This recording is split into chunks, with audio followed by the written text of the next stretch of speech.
संगत जी हर नए सुबह सा गुलाब या गुल टिड़ंदा आहिनि, तीअं ई हर नए सुबह सा परदेसी नए जज़्बे नई उमेदुनि सां पंहिंजे नए सफ़र ॾांहुं निकिरंदो आहे।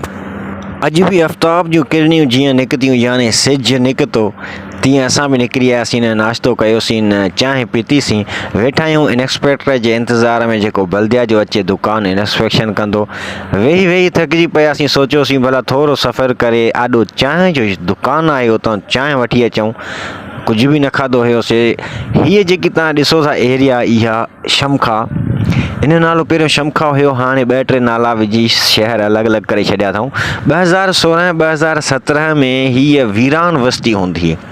सुबुह जो जेको राति जो बचियल नाश्तो असां खणी ईंदा हुआसीं, उनखां अलावा हिते ॿियो कुझु बि न मिलंदो हुयो। हाणे वॾा वॾा मॉल थी विया आहिनि, दुकान थी विया आहिनि, रेस्टोरेंट थी विया आहिनि, वॾियूं मार्केटियूं थी वियूं आहिनि। चांहि वठी आयासीं, संगत खे बि ॾिनीसीं, पियूं था, वेठा आहियूं इंस्पेक्टर जे इंतज़ार में। असांजो हीउ दुकानु आहे जेको मां तव्हांखे ॾेखारियां थो, गुलनि भरियो। जीअं असां दुकान में पहुतासीं त हीअं ख़ुशबूदार, ईअं बहार फैलिजी वियो, मन मोहींदड़ मतिलबु मौसम थी वई। एसी बि अंदरि हले पई, थधिकार, ऐं हीअ गुलाब जा गुल, माना ख़ूबसूरत मंज़र हुया। छा तव्हांखे ॿुधायूं। हिकिड़े छोकिरो हुयो जेके हीअ गुल ठाहींदो, सेट कंदो, रखंदो पियो वञे, ऐं हिननि जूं वॾियूं प्राइज़ूं हुयूं जेके मां तव्हांखे ॿुधाए नथो सघां। 200 रुपए जो हिकिड़ो मतिलबु इहो सेट हुयो।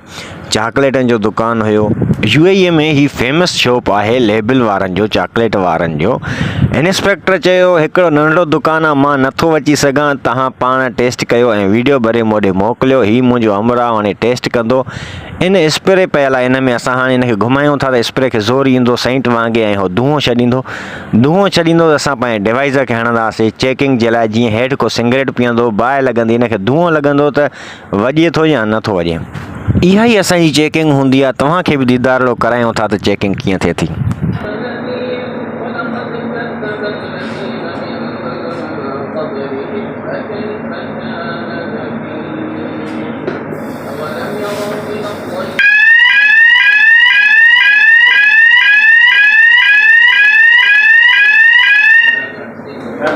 इहा हुई चेकिंग, जेका चेकिंग कईसीं। अलार्म वॼे थो, बाक़ाइदे ते बाहि लॻंदी त वॼंदो। मां पैनल जे भरिसां बीठो हुअमि, साइलेंट कयोमांसि।